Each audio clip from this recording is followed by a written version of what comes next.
Salmo 37, 1 al 11. No te impacientes de los malignos, ni tengas envidia de los malhechores, porque como la hierba serán pronto cortados, y como la hierba verde se secarán.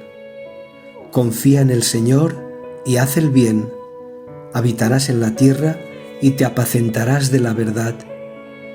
Deleítate a sí mismo en el Señor, y Él te concederá las peticiones de tu corazón. Encomienda al Señor tu camino y confía en Él, y Él hará. Exhibirá tu justicia como la luz y tu derecho como el mediodía. Guarda silencio ante el Señor y espera en Él. No te alteres con motivo del que prospera en su camino, por el hombre que hace lo malo. Deja la ira y desecha el enojo. No te excites en manera alguna a hacer lo malo, porque los malignos serán destruidos, pero los que esperan en el Señor heredarán la tierra, pues dentro de poco no existirá el malo.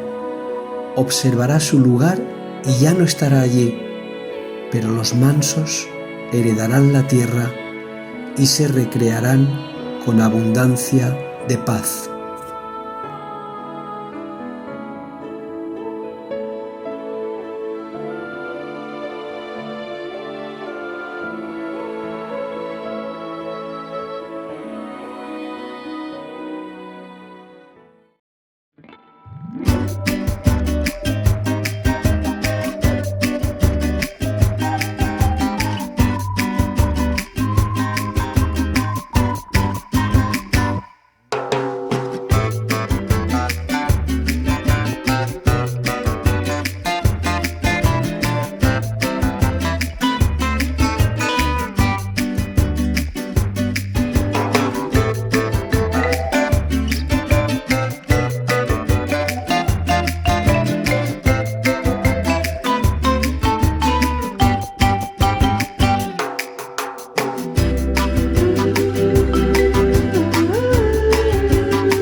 De pie, vamos a cantar al Señor. Vamos a empezar cantando este cántico que dice que la única razón de nuestra adoración es nuestro Señor Jesús.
Padre, queremos darte las gracias, Señor, por las fuerzas que tú nos das cada día, Señor, para seguir pensando así, Señor, que no volvemos atrás, que no queremos volver a esa vida, Señor, vacía, insulsa, Señor, a esa vida sin propósito, Señor. Queremos, Señor, agradecerte porque todos los días, Señor, nos das motivos más que suficientes como para seguir adelante, Señor, en la lucha, en la batalla, para seguir aprendiendo de ti, Señor, para seguir atesorando en nuestro corazón, Señor, ese deseo, Señor, de servirte y obedecerte, Señor. Gracias, Padre, porque tú nos das, Señor, cotidianamente las razones, Señor, por las cuales nosotros hoy vivimos, Señor, con gozo, con alegría, con esperanza, Señor, con la paciencia, Señor, de sabernos hijos tuyos, Señor, y de estar esperando, Señor, aquello que tanto anhelan nuestros corazones, Señor, que es verte, Señor, a ti, cara a cara un día, Señor, ver a tu Hijo Jesucristo, Señor, rodeándonos con sus brazos de amor, Señor, poder, Señor, ser empapados, Señor, por tu Espíritu Santo, Padre. Queremos, Señor, darte las gracias, Señor, porque nos da, Señor, la firmeza en nuestros corazones, Señor, de no transigir, Señor, con tantas influencias que tenemos a nuestro alrededor, que hacen, en muchos de los casos, Señor, que podamos naufragar, Señor.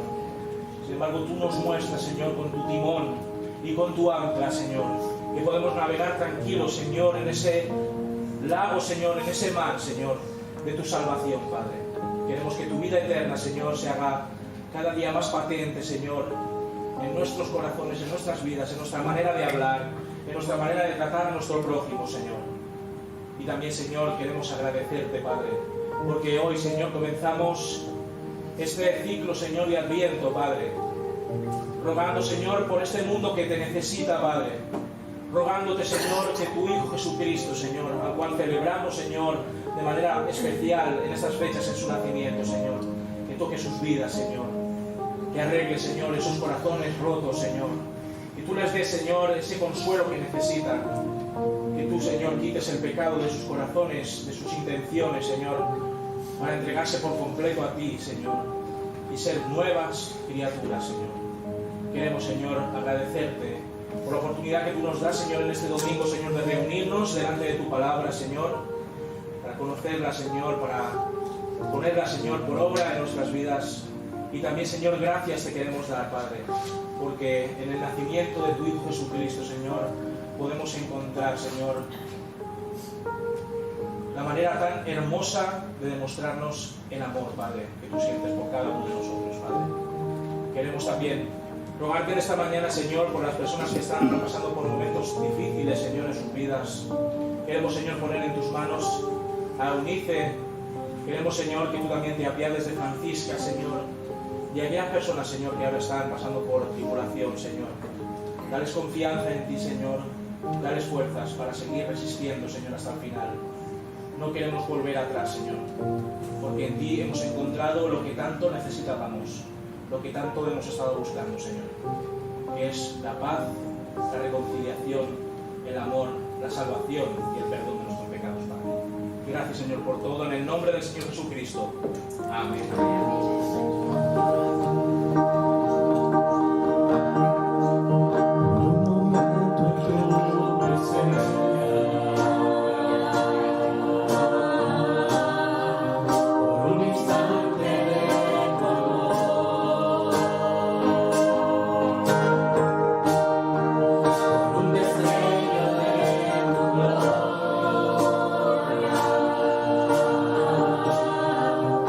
Un minuto nada más.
hermanos. Hoy vuelvo a traeros la palabra del Señor. Hoy terminamos también justamente con la serie de sermones sobre las parábolas de Jesús en Mateo capítulo número 13, todas ellas incardinadas por un mismo tema, un tema principal que es el tema del reino de Dios. Y hoy, para concluir esta serie de sermones, nos vamos a ir a Mateo capítulo número 13, versículos del 53 al 58. El título de este sermón es Hogar, dulce hogar, y ya veréis por qué, porque el sentido de este título. Yo he de confesar que soy muy de pueblo, vamos a dejarlo muy claro, no en el sentido peyorativo del término, sino en el sentido de que me encantan las pequeñas localidades por la proximidad que existe entre vecinos, por las tradiciones que animan las callejuelas en las fiestas mayores. Sin embargo, ser de pueblo significa pues no significa, mejor dicho, que no hayan problemáticas propias de la cercanía poblacional. Me gusta que todos nos conozcamos, me gusta que cuando volvemos a visitar nuestro pueblo, porque hemos tenido en determinadas circunstancias de la vida, hemos tenido que emigrar a otras latitudes en busca de una mejora de nuestras condiciones vitales, pues me gusta, ¿no? Que todo el mundo nos reconozca, que todo el mundo nos pregunte si somos de tal o de cual familia, que nos brinden los frutos de sus campos o de sus corrales. Eso es genial, para mí por lo menos. En la ciudad, pues ya sabemos, ¿no? Cada uno va a su bola, casi no conoces a los vecinos de tu escalera, puedes camuflarte en la masa que viene y que va por sus avenidas, pasando completamente desapercibido para el resto de tus conciudadanos, incluso puedes sentirte solo en medio del océano de personas que componen ese enjambre humano que es la ciudad o la capital. El peligro que uno corre al ser de pueblo se deriva de que nos conocemos demasiado bien y sabemos demasiado de cada uno de nuestros vecinos, para bien o para mal. Ya lo dice el refrán, pueblo pequeño, infierno grande. Da igual que pasen años sin acercarte por el pueblo, que te van a reconocer. Te van a recordar lo que hiciste cuando eras joven o cuando eras niño y te traerán a tus memorias tanto tus triunfos como tus fracasos. Siempre hay personas, ¿verdad?, que te vigilan sin darte apenas cuenta o de forma descarada también, corriendo los visillos de la ventana que da a la calle. Y al conocernos tanto, se suprime totalmente la capacidad de sorpresa o la admiración hacia alguien que ha estado en el regazo de medio pueblo. Por eso es tan difícil sobresalir en un pueblo, porque para quienes te han visto nacer, crecer, rasguñarte las rodillas, ir al colegio, siempre serás el hijo de Mengano o de Zutano, aquel que hizo esto o que hizo aquello, tanto bueno como malo, y esto es inevitablemente parte de formar parte de lo que es un pueblo. La sabiduría popular, con todos sus matices y prejuicios, siempre saldrá a relucir para retratarte en un sentido u otro. Sobre todo en aquellos corrillos de vecinos que empiezan sus frases con los consabidos «se conoce que» o «si te parece que». Nazaret, ya yendo al texto y al contexto en el que se encuentra Jesús en este relato, Nazaret no es que fuese precisamente una gran capital de Judea en los tiempos de Jesús. Se cree en esa época que Nazaret tenía una población de alrededor de 400 personas. Tenía una sinagoga y unos baños públicos y poco más. Por lo tanto, vistas las dimensiones de este pueblo, a 23 kilómetros al oeste del mar de Galilea, nos enfrentamos a ese fenómeno que se da inexorablemente en los pueblos pequeños y en las aldeas. El fenómeno de que nadie es profeta en su propia tierra. Jesús termina de explicar e ilustrar a sus discípulos el alcance y la esencia del reino de los cielos por medio de parábolas, y decide que debe hacer una visita a su pueblo tras una temporada fuera de sus confines. Nos dice el versículo 53 de Mateo capítulo 13 que aconteció cuando terminó Jesús estas parábolas que se fue de allí. No sabemos si tenía morriña de su tierra, si tenía previsto volver a ver a su madre, a ver a sus hermanos, los cuales todavía vivían en Nazaret, o si buscaba lo que muchos que se marcharon por X razones de su hogar patrio, cuando vuelven a sus raíces, pues bendecir, ¿no? y beneficiar a sus antiguos convecinos. El caso es que recoge lo necesario para emprender este breve viaje y sus discípulos lo acompañan. Tras varias horas de caminar por las rutas polvorientas de Palestina, Jesús y sus seguidores llegan a su destino. Versículo 54. Vino a su tierra y les enseñaba en la sinagoga de ellos, de tal manera que se maravillaban y decían: ¿de dónde saca esta sabiduría y estos milagros?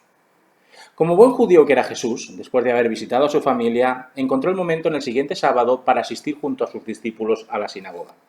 La sinagoga era el lugar de reunión o la casa de asamblea en la que todo judío que se preciaba de serlo se congregaba para escuchar la palabra de Dios, para estudiarla, para orar al Señor, para interpretar la Torá, la ley de Moisés. Normalmente en el transcurso del culto público comunitario, bien un rabino o un fiel versado en las Escrituras se levantaba para leer el texto hebreo que correspondía a ese día y lo interpretaba ante la audiencia. Es curioso cómo Jesús en el momento oportuno se alzaba para enseñar a los congregados y cómo estos quedaban absorbidos por su sabia y excelsa exposición. Todos conocían a Jesús. No en balde este había estado trabajando en el oficio familiar de carpintero hasta que, con apenas 30 años, comprende que ha llegado la hora de abandonar su zona de confort para dedicarse a los negocios de su Padre Celestial. Por eso, cuando Jesús comienza a ofrecer lecciones a sus correligionarios y compatriotas, y lo hace con una autoridad y soltura admirables, los corrillos empiezan a aparecer. ¿Para qué? Para comentar la jugada, claro está. Pero es que no solamente Jesús se ocupaba de interpretar espectacularmente las Escrituras, sino que al parecer también obraba milagros de todo tipo entre sus vecinos. Todo esto da lo suficiente para que en esos días Jesús se convierta de alguna manera en la comidilla de todo el pueblo. Mateo, el texto de hoy, ilustra esta sarta de comentarios sobre Jesús de una manera muy especial. Yo la voy a parafrasear en plan conquense de pueblo, pueblo. Si te parece que, si hace nada que se marchó de Nazaret dejando a su madre ahí descompuesta y llorosa, se conoce que ha estudiado en colegios de pago porque si no, ¿a qué cuento se explica también cuando sube al púlpito para leer el rollo de la ley? Si aquí solo era un carpintero, ¿cómo es que ahora se cree un rabino con lo joven que es? ¿Y los milagros? ¿Serán trucos de charlatán o está conchavado con aquellos que parece que son sanados? No sé. Aquí hay gato encerrado. Habrá que ir echándole un ojo porque tanto cambio me parece sospechoso. De simple carpintero a maestro de la ley, ¿habráse visto cosa igual?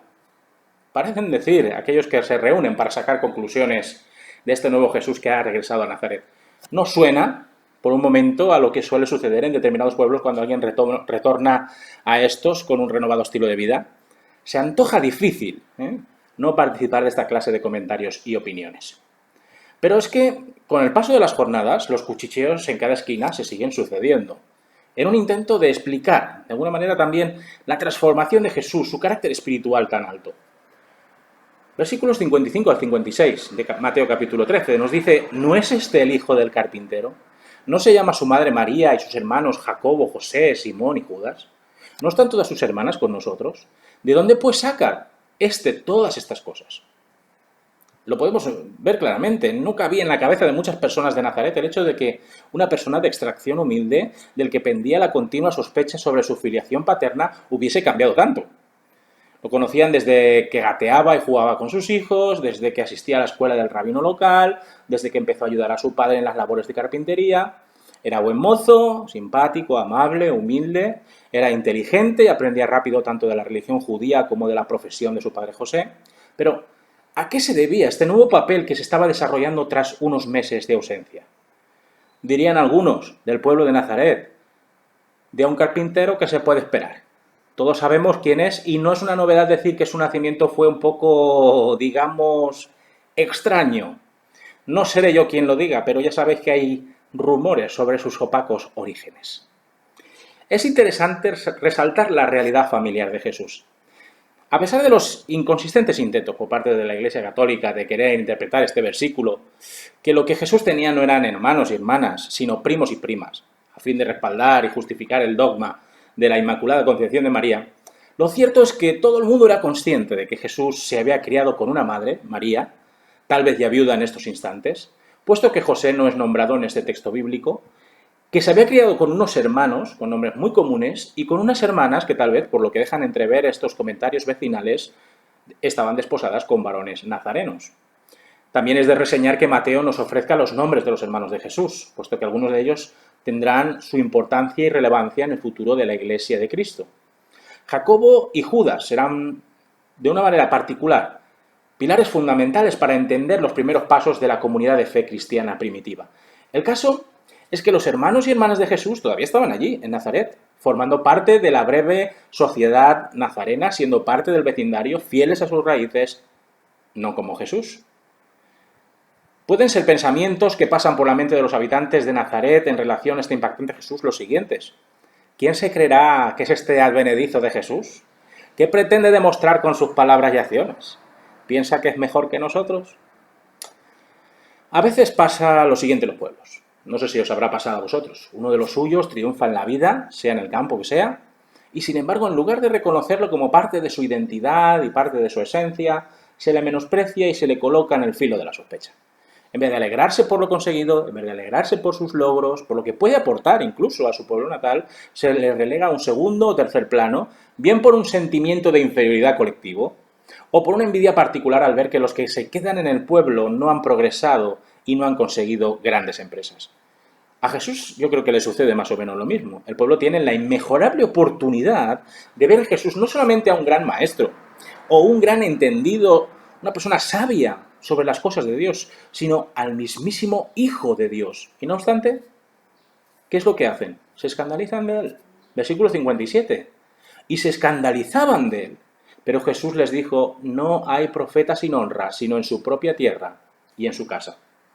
En otras palabras, lo mejor es que Jesús se vaya lo antes posible de Nazaret para no estorbar la mediocridad espiritual en la que vive el pueblo. Prefieren ser todos medianías religiosas que aceptar que están ante la ocasión más importante de sus vidas, la ocasión de escuchar el Evangelio de salvación, el mensaje del reino de los cielos y la oferta de reconciliación con Dios. Es terrible, ¿verdad? Pero son cosas que a veces pasan en los pueblos, cuando uno desea volver para disfrutar del calor de su familia y de los vecinos, y se encuentran con una frialdad que entristece el alma y desmejora el rostro. ¿Cómo se siente Jesús cuando empieza a escuchar comentarios, a leer corazones y mentes, a constatar que el trato personal que se le dispensa es distante y frío? ¿Qué sentirías tú en su lugar? No cabe duda de que la pena y la decepción son dos de las emociones que más sobresalen en situaciones de este calibre. Jesús viene a traer una enseñanza redentora y las gentes la confunden con pedantería y presunción. Jesús desea que todos comprendan que deben arrepentirse delante de Dios para recibir el perdón de sus pecados, y la mayoría de su audiencia opta por seguir la corriente de la tradición y de los viejos maestros de la ley. Jesús quiere que su amada localidad pueda recibir de Dios lo mejor que se puede tener, esto es, la salvación y la vida eterna, y escogen no escuchar sus palabras y atacarle personalmente de forma traicionera. No obstante, Jesús, aun con el corazón encogido al ver prácticamente la nula acogida de su persona y de su mensaje, reconoce que lo que siempre se dijo sobre esta situación que está sufriendo es parte del estudio antropológico e histórico de la naturaleza y usos de la humanidad.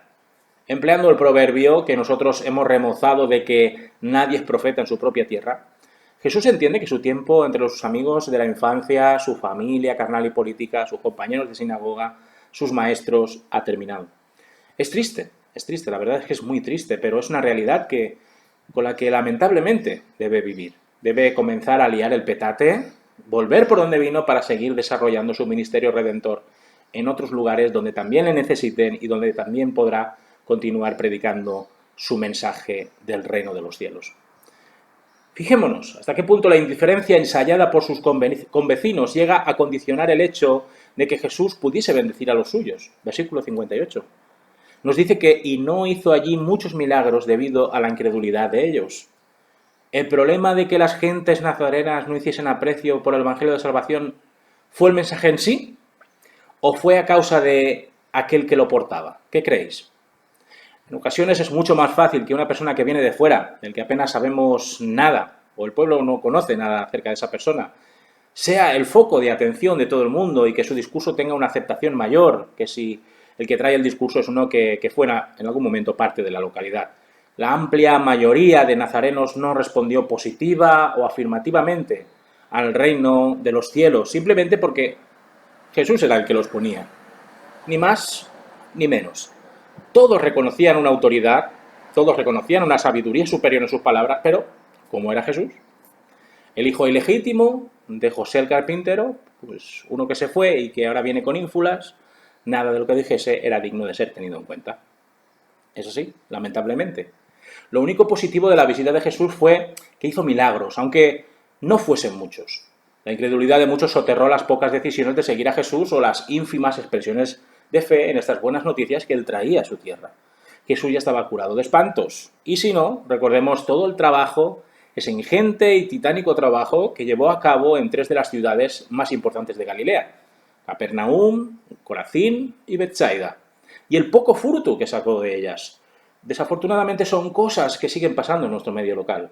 De ahí que, como creyentes que vivimos en un entorno poblacional menor, debamos cuidar con esmero nuestro testimonio de vida. Aunque sea injusto o incluso oprobioso, las personas que conviven con nosotros en el día a día de un pueblo o de una ciudad pequeña serán poco proclives a escuchar de nuestros labios el mensaje de Cristo. Si en algún momento de nuestra historia hemos metido la pata estrepitosamente o nos hemos comportado de formas éticamente reprochables. Jesús no tenía mal testimonio entre sus vecinos nazarenos, no lo tenía. Tal vez los rumores sobre su nacimiento pudieran haber marcado su estigma de por vida, no lo sabemos. Pero lo que sí sabemos es que Nazaret perdió una ocasión dorada, preciosa, para recibir de uno de los suyos el tesoro y el galardón más fantástico jamás ofrecido, la vida eterna y el perdón de Dios. Para terminar, hermanos, el grado de atención y de recepción del Evangelio en nuestras localidades viene dado por el testimonio vital que hayamos llevado tanto a nivel individual como a nivel comunitario. Reconociendo que como seres humanos cometemos errores, nos equivocamos, que a veces ensuciamos el nombre de Cristo con actuaciones desastrosas que dejan su huella en la memoria colectiva de nuestro vecindario o ciudad, hemos de esforzarnos por solventar nuestros pecados con la ayuda de la gracia de Dios y demostrar al resto de nuestros conciudadanos que el Evangelio puede restaurarnos y renovarnos para volver a ser personas de bien y personas de confianza. Aunque no nos demos cuenta, nuestros vecinos nos observan, sí, mucho más de lo que pensamos, y escuchan todo aquello que sale de nuestras cuerdas vocales. Y si no somos comedidos y sensatos sobre cómo hacemos las cosas a la luz del día, y no hablamos de una forma que demuestre que el Espíritu Santo guía nuestros comentarios, nuestras opiniones y nuestras conversaciones en la calle, no podremos lograr esa autoridad con la que Jesús exponía y comunicaba el mensaje del reino de los cielos a todos cuantos quisieran escucharle en la sinagoga y fuera de ella. Por eso, hermanos, no nos olvidemos de encomendarnos a Dios cada día para que podamos romper con el refrán de que no hay profeta en su propia tierra y que nuestra luz alumbre a nuestros vecinos, a nuestros compañeros y a nuestros amigos. Que el Señor os bendiga y nos vemos en una próxima ocasión.